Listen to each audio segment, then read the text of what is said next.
బేసిక్గానండి ఈ మధ్య రోజుల్లో అంటే మీ టైంలో లేదు, ఏముందో బయటకు తెలియదు.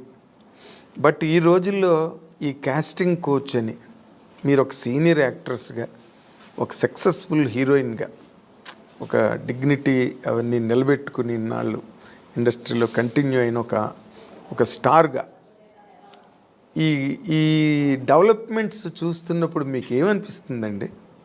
అంటే ఈ ప్రజెంట్ హీరోయిన్స్ ఫేస్ చేసే ఇష్యూస్ కానీ, లేకపోతే ఇండస్ట్రీలో వచ్చిన మార్పులు కానీ. అంటే హీరోయిన్ ఇప్పుడు ఫేస్ చేసిన ఇది సావిత్రి గారి టైంలో నుంచి ఉందండి. ఓకే, ఇప్పుడు మీరు చెప్పేది ఏంటంటే హీరోయిన్స్ డిఫరెంట్ ప్రాబ్లమ్స్ ఫేస్ చేయాల్సి వస్తుందని.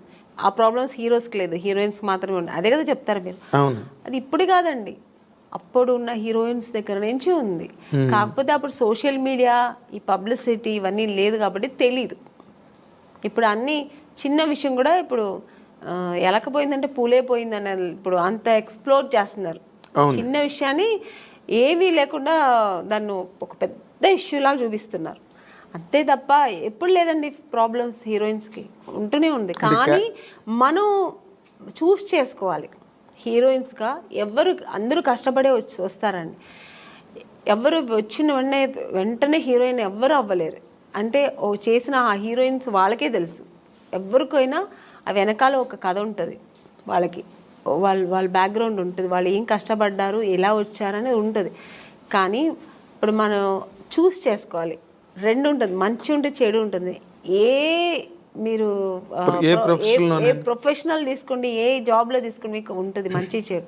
దాన్ని మనం తీసుకునే రీతి, మనం తీసుకోవాల్సిన ఇది మంచి ఇలా వెళ్ళాలి అనేది మన చేతుల్లో ఉంది. అంతే. చెడు ఉందని తెలిసిన తర్వాత మనం ఎందుకు వెళ్తామండి కదా.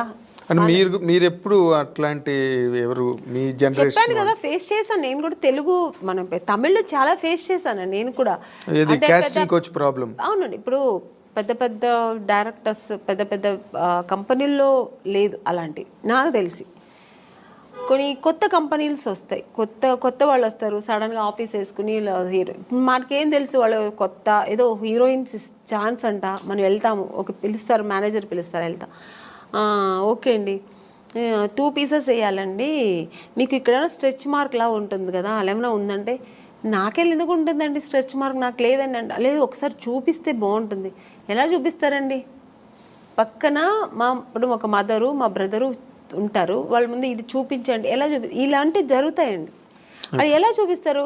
అది వాళ్ళు అర్థం చేసుకుంటా కావాలని చేస్తారా, లేదు పర్టికులర్గా దీనికోసమే ఆఫీస్ వేసుకొని కూర్చుంటారా, మనకు తెలియదు. అప్పుడు అర్థమైపోతుంది వీళ్ళు సినిమా తీస్తారా లేదు దీనికోసం వచ్చారా. మనకు ఎక్స్పీరియన్స్ కదా. ఇప్పుడు ఒక 4-5 కంపెనీ వెళ్తే ఇప్పుడు అక్కడ ఎలా జరిగింది. ఇప్పుడు ఒక పెద్ద కంపెనీకి వెళ్తే వాళ్ళు ఏం అడుగుతారు, కొంచెం డ్యాన్స్ చేసి చూపించమ్మా, ఒక యాక్టింగ్ చూపించు, ఎమోషనల్గా చెయ్యి, ఇప్పుడు ఒక హీరోయిన్తో మాట్లాడాలి, ఈ డైలాగ్ ఇస్తారు, ఇది ఎలా మాట్లాడతాం, ఇలా అడుగుతారు. అది మనకు సినిమాకు సంబంధించింది మాత్రమే వాళ్ళు అడుగుతారు. స్ట్రెచ్ మార్క్ చూడాలి, మీకు ఇక్కడ ఏమైనా బ్లాక్ ఉంటుందా, మొన్న ఒక హీరోయిన్ అలాగొచ్చారు, మేము చూడకుండా వేసుకున్నాము, చూసిన తర్వాత స్పాట్లో చూసాము, మీరు కొంచెం బట్టలు ఇప్పి చూపించండి. ఇలాంటివి కొన్ని కొత్త వాళ్ళు ఉంటారండి. ఇలాంటి వేషాలకు వాళ్ళు దీనికోసం వస్తారా లేదు సినిమా తీయడానికి తెలిసిపోతుంది మనకు. అప్పుడు అర్థమవుతుంది. అప్పుడు లేదు సార్, ఐఎమ్ సారీ, నేను అలా అంతా చేయలేను, నాకు స్విమ్మింగ్ నాకు అసలే తెలియదు, నేను అలాంటి క్యారెక్టర్ కూడా నాకు వద్దని చెప్పి లేచి రావడం, అంతే మన పద్ధతి. ఓకే చూపిస్తాను అనేది అది వాళ్ళ ఇష్టం అండి. అది ఎవరిని మేము తప్పు అనట్లేదు, వాళ్ళకి ఇష్టపడి ఓకే నేను దేనికైనా ఓకే నేను చూపిస్తాను అనేది వాళ్ళ మనసు దాన్ని బట్టి ఉంటుంది. నేనైతే మైండ్ సెట్ బట్టి నేనేమంటాను, లేదు సార్ నాకు అది తెలియదని నేనైతే అలా చేయించాను, మీకు అంత ఇది ఉంటే నన్ను హీరోయిన్గా వేసుకోండి, నేను మీకు 2 పీస్ ఐఎమ్ రెడీ, నేను స్విమ్ సూట్ వేసుకుంటా, కానీ ఇక్కడ బట్టలు ఇప్పి చూపించడం అయితే నేను కుదరదని లేచి వచ్చిన ఎన్నో సన్నివేశాలు నాకు జరిగింది. అలాంటి సిచ్యుయేషన్స్ వచ్చాయి అని వచ్చి అడ్వాన్స్ ఇచ్చిన కంపెనీలు ఎన్నో ఉన్నాయండి. నాకు అడ్వాన్స్ తీసుకున్నా, ఇంటికి వచ్చిన తర్వాత next day phone, madam manager అప్పుడు మీకు సెల్ ఫోన్ లేదు కదా, ఏదైనా డైరెక్ట్ లేదంటే ల్యాండ్లైన్ మేనేజర్ వచ్చి మాట్లాడు మేడం ఇలాగా డైరెక్టర్ గారు అక్కడ ఫుల్ ఇది పెట్టుకున్నారు, ఒక స్టోరీ డిస్కషన్ పెట్టుకున్నారు, ఇట్లా ఒక బీచ్ దగ్గర ఇట్లా రమ్మంటున్నారు మిమ్మల్ని, ఫైనాన్షియర్ వస్తున్నారు చూడాలంట. ఫైనాన్సర్ నన్ను ఎందుకు చూడాలి? నాకు అర్థం కాదు. ఫైనాన్స్ ఇప్పుడు చూడాల్సిందే డైరెక్టర్, ప్రొడ్యూసర్ అయిపోయింది.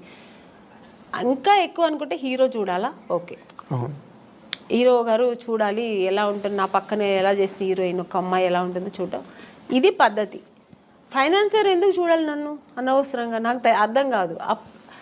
కొన్ని రోజుల తర్వాత అర్థమయ్యేది, ఓ దీని ఇంకోటి నాకు ఎక్కడ అర్థమయ్యేదంటే, మమ్మీ వద్దండి మీరు మాత్రం వస్తే చాలంటేనే అర్థమైపోయేది. కారు తీసుకొచ్చారు, ఐఎమ్ సారీ అని నేను రాను. ముందు మన అమ్మగారు అసలే పంపరు, ఒంటరిగా అంటే మా అమ్మ పంపించేది కదండి. లేదండి మా అమ్మాయిని అయితే ఒంటరిగా పంపాము. మా అమ్మ ఒక్కటే అన్నదండి, సినిమా హీరోయిన్ అవ్వాలా అనుకున్నావు, నాన్నగారి దగ్గర పర్మిషన్ తీసుకుని వచ్చాము. లేదు అప్పుడు ట్రై చేస్తున్నాం, అప్పుడు ట్రై చేసే టైంలో ఓకే దొరికితే చేద్దాం, లేదంటే ఉంది మనకు బెంగళూరులో మాకు ఇల్లు ఉంది, హ్యాపీగా అక్కడ వెళ్ళి జాబ్ చేస్తాం, లేదు చదువుతావు చదువు, పెళ్లి చేస్తానో చేస్తా. ఇన్ని ఆప్షన్ ఉన్నప్పుడు మనకు అనవసరం. నువ్వు హీరోయిన్ అవ్వాలా, మనం దానికోసం కష్టపడతాం, ఇంకా అడ్డతోవలు తొక్కనక్క అని మనకు అనవసరం.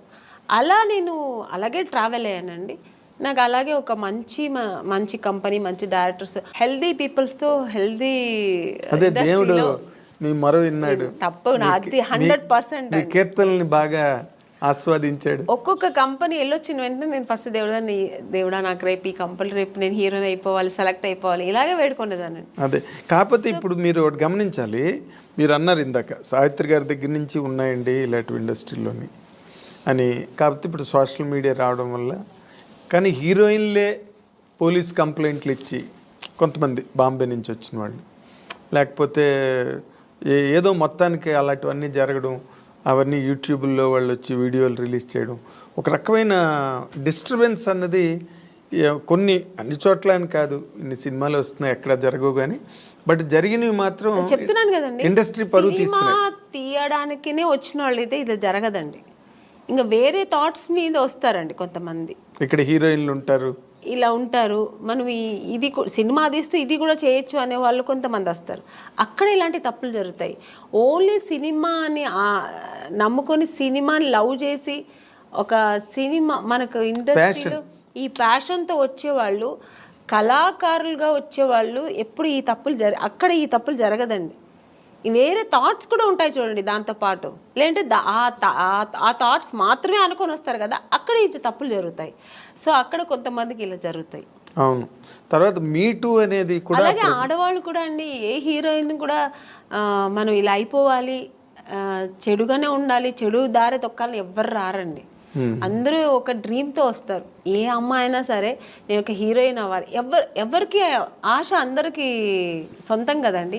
నేను కూడా శ్రీదేవి గారి లాగా కావాలి, నేను కూడా ఒక నగ్మ గారి లాగా కావాలి, నేను కూడా ఒక విజయశాంతి గారు లాగా నేను కూడా ఈ సినిమా ఇండస్ట్రీలో అవ్వాలని అనుకోవడం తప్పలేదు. అందరూ ఆశతోనే వస్తారు కదా. సక్సెస్ అయ్యేది కొంతమంది, సక్సెస్ అవ్వకుండా వెనక్కి తిరిగిపోవడం కొంతమంది. ఆ టైంలో కొంతమంది ఇలా జరిగితే దానికి పాప వాళ్ళు ఏం చేస్తారండి, నమ్మకం, ఒకవేళ మనం హీరోయిన్ అయిపోతామేమో అని ఒక నమ్మకంతో కొన్ని తప్పులు జరిగిపోవచ్చేమో, నాకు తెలీదు మరి. అలాంటప్పుడు కొంచెం ఇలా వాళ్ళు లైఫ్లో ఇలా మిస్ అవుతుంటాయి.